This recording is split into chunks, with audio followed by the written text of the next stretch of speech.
agora na 92.7 Expresso Difusora. Vai um Expresso aí? Bom fim de tarde, Wagner Felipe Com. Bom fim de tarde, queridos ouvintes da Rádio Difusora 92.7 FM, que você escuta através das ondas analógicas do Rádio FM, do aplicativo da rádio e também pelo site. Muitas pessoas nos escutando de lugares distantes do Brasil. Boa tarde, Rafa! Boa tarde, Wagner, aos ouvintes da 92 FM. Uma boa sexta-feira para todos nós. Lembrando que o Expresso Difusora, que hoje na sua segunda temporada chega a seu 22º episódio e último, é uma parceria do Instituto Preceptor Cum com a Rádio Difusora para tratar de temas interessantes, literatura, ciência, história, comportamento, coisas das nossas vidas, tudo almejando começar bem o final de semana, porque cultura é isso, enriquece a nossa vida e tira a gente daquele senso comum que tanto nos acomoda, né, Rafa? Às vezes tem que ter um bom livro para nos fazer refletir, nos fazer sonhar, nos fazer acreditar novamente no amor, nas boas coisas. O que você acha disso? Sair um pouco da nossa triste e dura realidade, né? Eu até estava lendo no início da tarde ali que a terapia da leitura é uma terapia muito boa, né? Tanto para, às vezes, para ansiedade, para algumas coisas, ela é muito indicada. Pois é verdade, né? A literatura tem sido utilizada como uma ponte tanto para a educação, né? Muitos livros de literatura são base para a discussão de temas complexos da área de ética, do direito, mas da própria política. E também é possível que a gente diga que é um instrumento terapêutico, porque através da análise dos problemas, dos personagens, a gente acaba vendo, refletido muito do que é a nossa realidade. Bom, a obra de hoje, escolhida, é considerada por alguns especialistas como a melhor obra já escrita por americanos em língua inglesa. Olha que maluco, né? Na semana passada nós falamos da obra Paris é uma Festa, de Ernest Hemingway, que basicamente é um livro de memórias, de escritos de uma parte dele da vida. Não é um romance, né? Não é uma obra totalmente literária, ainda que no início de Paris é uma Festa, Hemingway trate dela como ficção. Ele diz assim, olha, na dúvida considera ficção, né? E trata dos anos em que ele viveu, o início dos anos 20. Adeus às Armas, ela se passa na Itália, com personagens fictícios, mas que só foram possíveis com tal grau de profundidade porque Ernest Hemingway, o autor, esteve lá, naquele lugar, na Itália, no norte da Itália, durante a Primeira Guerra Mundial. Um evento absolutamente traumático para a Europa. Pouca gente sabe, ainda que a Segunda Guerra Mundial tenha matado mais gente no mundo em termos globais, a Primeira Guerra Mundial matou mais soldados europeus. Estima-se que quase 6 milhões de soldados foram mortos. Enquanto na Segunda Guerra nós começamos a ter a Guerra Relâmpago, que era aquela guerra, os alemães inauguraram essa tática que ocorria com paraquedistas, tanques, infantaria a pé em diversas direções para abafar o inimigo, pegar ele de surpresa e fazer ele bater em retirada. A Primeira Guerra ainda tinha elementos de uma guerra clássica, onde as tropas se posicionavam em linhas, muitas das quais... trincheiras em campos abertos? Criavam trincheiras.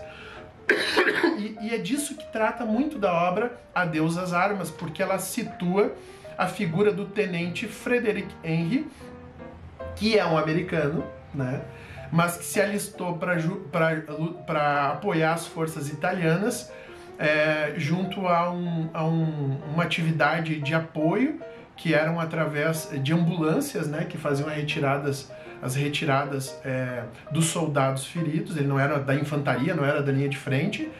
E lá ele vai conhecer, num ambiente improvável da guerra, junto ao serviço da Cruz Vermelha inglesa, a bela Catherine Barclay, que era uma enfermeira escocesa. E ele vai trazer uma história de amor incrível, improvável no contorno da guerra, mas incrível. Por que eu recomendo esse livro, que foi publicado em 1929? Então, se você é uma criança, se você ainda gosta de Papai Noel, né, que existe, né? Existe Coelho da Páscoa, você vai ver filmes de guerras como Rambo 2, que um cara só, americano, vence a guerra inteira que um país perdeu com trilhões de dólares. É um devaneio. Um devaneio. É lindo de ver, tem toda aquela coisa estética, né, da faixa na cabeça e tal. Mas é uma vigarice em termos narrativos. Nesse livro, Ernest Hemingway consegue descrever a guerra para além dos maniqueísmos, para além daquela noção infantil da guerra com uma afirmação só de masculinidade. Também tem isso, tem de tudo ali. Tem digamos assim, a descrição dos eventos que levaram ao personagem principal ser ferido, todas as sensações.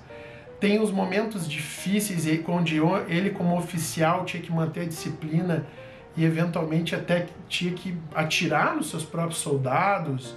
Tem os momentos onde a Itália precisa recuar e não recua só o exército por uma estrada enlameada, mas todos os civis, porque como era uma guerra de linha, e estavam combatendo do outro lado alemães e austríacos, a população fugia, porque quem ficasse poderia ser morto ou violentado. Tudo isso é descrito, como os soldados tinham uma fraternidade e acabavam estabelecendo uma relação muito humana e muito próxima.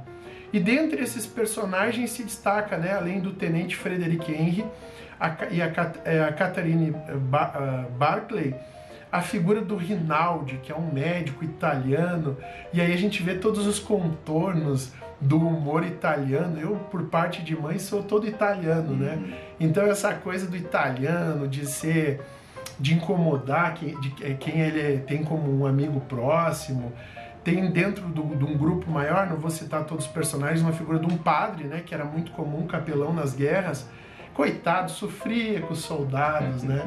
E esse Rinaldi, por exemplo, tem umas máximas no livro que são extraordinárias. Por exemplo, quando o tenente, o personagem principal, começa a namorar mais sério, ele para de ir nas casas de tolerância da guerra, né? Que existiam as damas que atendiam os oficiais, e que eram os que tinham dinheiro para pagar, né?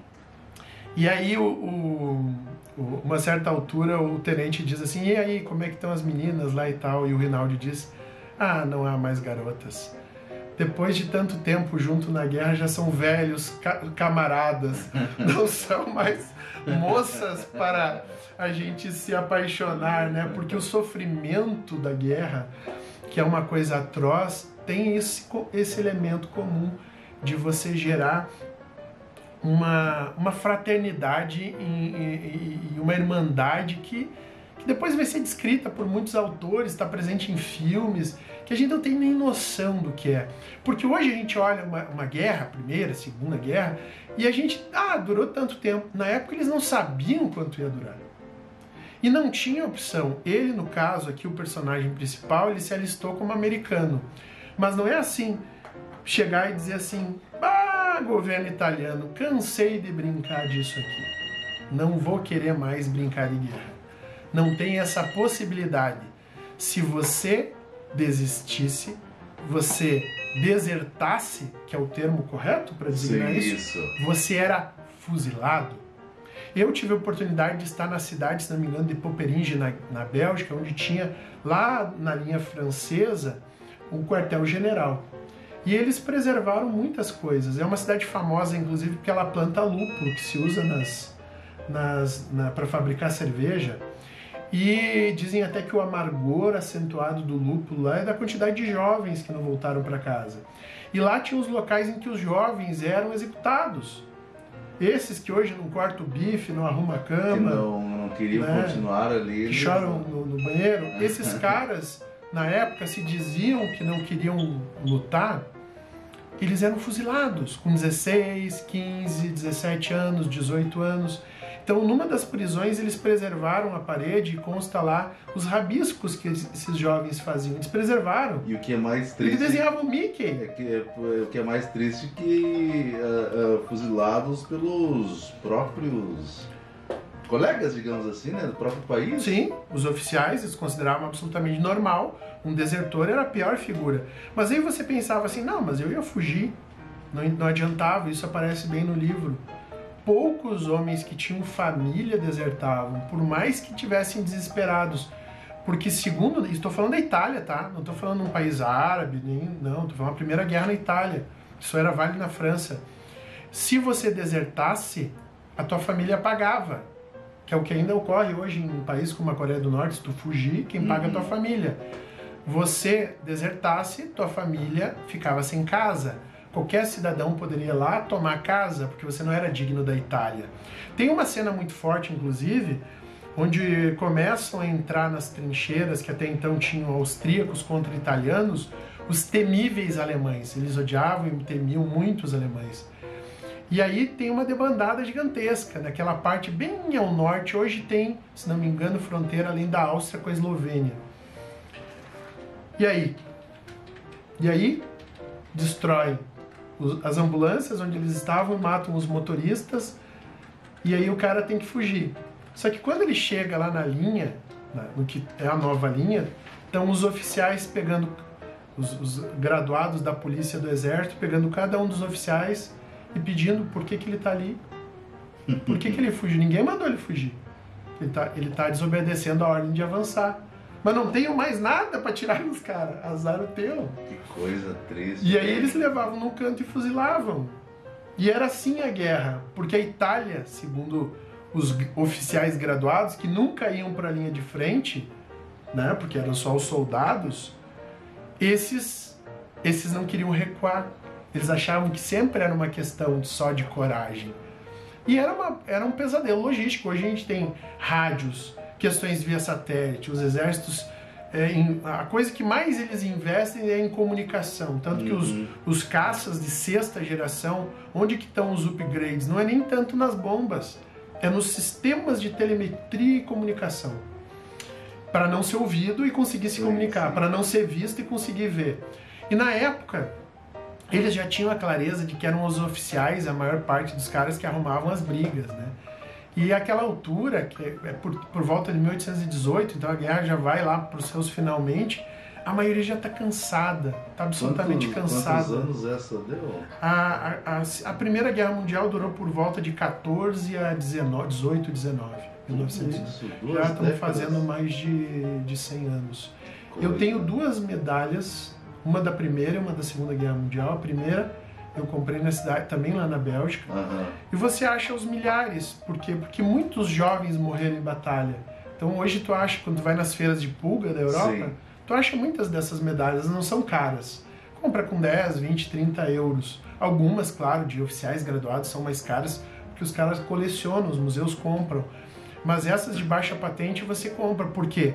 Quase todas as famílias receberam por jovens que morreram em batalha, e morreram aos milhões. E muitas nem queriam saber dessas medalhas a uma certa altura. Ou jogavam fora ou vendiam. A música do Engenheiros, né, que fala sobre um jovem que foi, foi à guerra e recebeu como prêmio uma medalha. Exatamente. A família recebeu como prêmio uma medalha, então...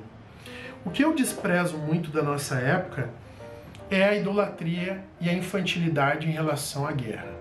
Porque a gente tem muito videogame sobre isso, nós temos vídeos, e é sempre tudo ocorrendo direitinho. Sempre são caras implacáveis que fazem a missão, voltam para casa. Quando não são super-heróis, tudo dá certo, ninguém morre. E isso contribui para uma noção muito equivocada de guerra. Eu não estou dizendo que eu sou contra, que tem que banir, né? Estou dizendo que se você quer dar uma formação de adulto, as pessoas têm que ler livros escritos por e para adultos. Livros que não criam um romance e criam meias verdades. Obras como a de Hemingway, que tem, claro, um conteúdo de romance, porque se desenvolve ali uma relação de amor que era comum na época entre enfermeiras e alguns soldados, mas tem o que é de verossímil em relação à guerra. As sensações dos soldados, a fome que às vezes sentiam, o desespero, a recorrência, a frequência ao álcool, porque não existia uma noção de olha só, o Rafa tá com... que hoje já se sabe que é uma doença da guerra, Sim. que você pode ter um grande impacto em relação à tua psique, né? Que você vai ser internado em relação a isso, e inclusive alguns países dão medalhas por isso, consideram que você é equivalente a ser ferido em combate, quando você volta com problemas psicológicos. Eu acho que é pior, não se compara, mas eu acho que é pior do que tu ter se machucado, né? Do que a doença física. A anestesia dos caras na época era éter, E a própria... as infecções eram comuns, as operações eram feitas... A recém tinha sido desenvolvido o raio-x por uma pesquisadora notável chamada Marie Curie, que ganhou o Nobel de Química. Um documentário que foi na guerra que ela começou a utilizar, né, o raio-x. E ela foi maltratadíssima no próprio país, porque ela tinha uma ascendência que não era francesa, uma das primeiras professoras da França, e até hoje o caixão dela é coberto de chumbo, porque ela morreu radioativa, e ela morreu disso. O documentário dela é muito interessante. Então, esses personagens do mundo real, eles estão nessa trama maravilhosa, que ela não é um livro enaltecendo a guerra. E tem momentos em que ela fala de como existia coragem, como existia patriotismo, mas o Adeus às Armas fala também de um exercício de alguém que já está questionando todo o processo. E a partir de livros como o de Hemingway, que surgem reflexões que lá na frente, na Guerra do Vietnã, em outros contextos, vai sugerir que eu não posso ser obrigado a lutar, a não ser em situações excepcionalíssimas, e que o próprio exército deveria ter um sistema de convocação, não de obrigatoriedade. Claro, lá dentro tem disciplina, você não pode ser um desertor, tem regras, né? Sim. Porque é uma força de guerra, mas que já abre espaço para discussão, inclusive, de eu alegar problemas de consciência em relação à guerra, o significado da guerra, o significado do próprio patriotismo. Isso já vem muito claro desde essa época de Hemingway, né? Eu estou morrendo por quem? Por quem, afinal? E Hemingway trata desse tenente Frederic Henry que sai do seu país e vai guerrear, porque como todo jovem carrega a saga do herói dentro das suas ilusões infantis e de buscar o seu significado, o seu reconhecimento e projeção, né? O jovem, eu vejo os meus filhos brincando de super-herói, o que está íncito nisso é a condição humana que quer sempre buscar notoriedade, admiração, e nessa época os jovens têm isso. E o programa de hoje, tratando do Adeus às Armas, a recomendação dessa obra, é também porque a gente vive um retorno às antigas falhas de caráter da humanidade e do discurso da guerra, do discurso da aniquilação do outro, do discurso do desfazimento da humanidade do outro. E livros como esse são maravilhosos, e principalmente um livro de Hemingway, que é um livro que se caracteriza por uma facilidade muito grande de leitura. É um homem que veio do jornalismo, então ele consegue escrever de uma forma direta. Claro, existe a descrição de sensações, de uma grande observação em relação ao ambiente, que são da literatura, mas dentro de uma prosa muito boa, muito fácil de compreensão, ainda que seja muito profunda. E aí vale tudo que a gente falou do grande Hemingway em em relação ao livro passado. Adeus às Armas é, repito, considerado uma das obras-primas da literatura do século XX, não só de um autor de língua inglesa, um norte-americano, mas de tudo. Vários filmes foram feitos com base nesse livro, várias peças de teatro foram feitas com base nesse livro, e tem passagens que são maravilhosas. A passagem onde ele descreve, por exemplo, o momento em que ele foi atingido, tu se vê transportado, né? A Primeira Guerra tinha algumas peças de artilharia que eram gigantescas, então mesmo que tu tivesse muito bem amalocado, digamos assim, né, num local de proteção, aquilo te tirava debaixo do solo, de tão grande que eram os morteiros, as peças de artilharia, e é o que acontece com ele. Ele vê os amigos do lado, né, as pessoas próximas do dia a dia perecendo diante da guerra. E aparece tudo ali atrás, numa convivência pacífica, nos dias em que não tinha guerra. Tinham estações em que isso não era possível antigamente, porque os rios subiam, tinham de gelo ou era muito frio. Então a Primeira Guerra ainda foi uma guerra que respeitou um pouco as estações. Eu ia te perguntar isso aí, se ela foi uma guerra, eu digo assim, contínua, ou ela teve pausas, ou como é que funcionava? Tipo, hoje vamos para a batalha, amanhã, entre aspas, vamos folgar. Você nunca sabia o que ia acontecer, mas eles sabiam que em alguns mais terrenos... dias em batalhas do que descansando. Sim, foi uma guerra ininterrupta, com algumas pausas em função do clima, em alguns locais. Em alguns locais, não em todos.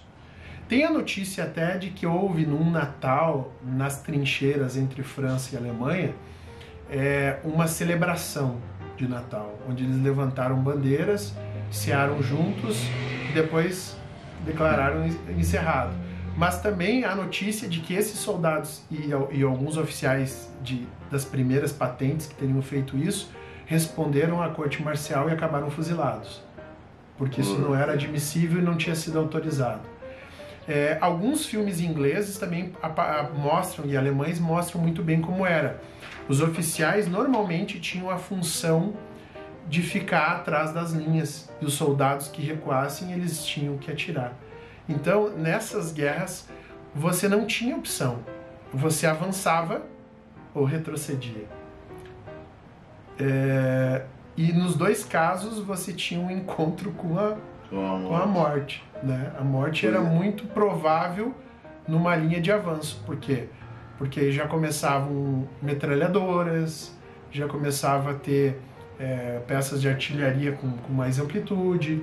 E só para a gente ter uma dimensão do que eram esses conflitos, só na Batalha de Somme, que vai ocorrer lá no fronte francês, uma batalha, um conjunto de batalhas que ocorreram por volta de novembro de 1916, se não me falha a memória.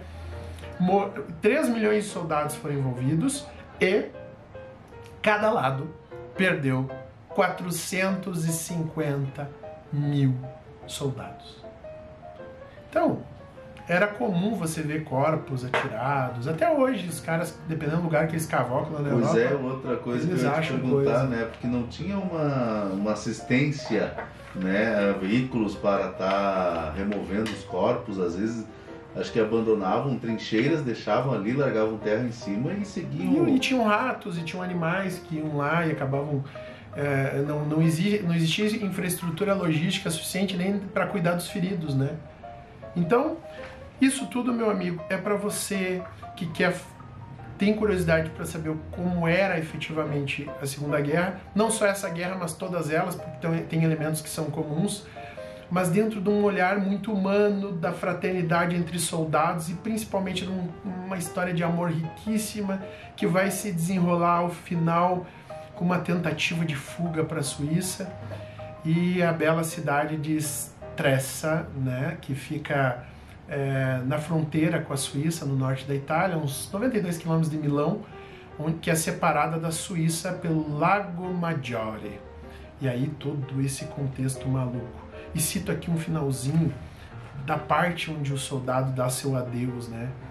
E ele diz assim: vestido à paisana, tive a impressão de estar fantasiado. Vivi tanto tempo de uniforme que perdi o hábito de estar vestido como um civil. Havia comprado um jornal, mas não o li porque não desejava saber nada da guerra. Queria esquecer a guerra, e eu havia declarado paz em separado. Então, esses caras, essa geração, eles não queriam nem saber de guerra, eles não queriam saber. A maior parte dos jovens queriam viver a vida, casar, ser feliz.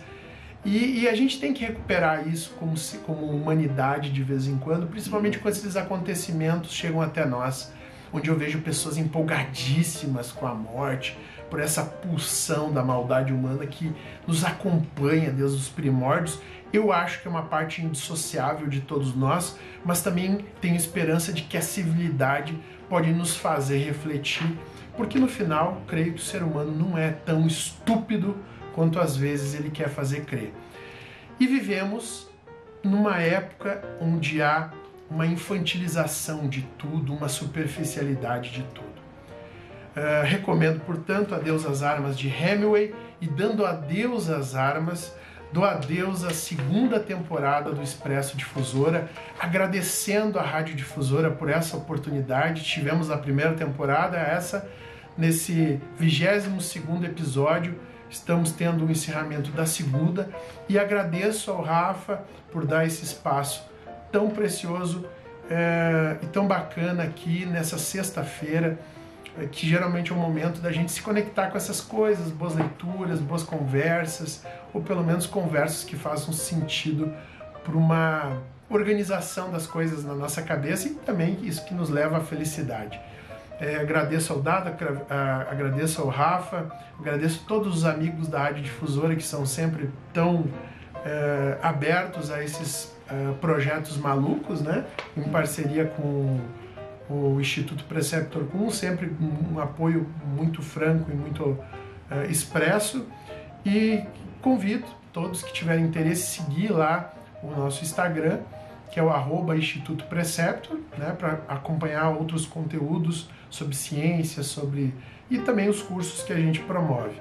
Agradeço imensamente aos nossos ouvintes, que muitos ainda questionam a pertinência de um programa como esse, mas a maioria sempre palavras de incentivo e ajudando a repercutir, inclusive compartilhando os nossos programas que estão lá em nosso canal do YouTube, no Instituto Preceptor Cum no YouTube.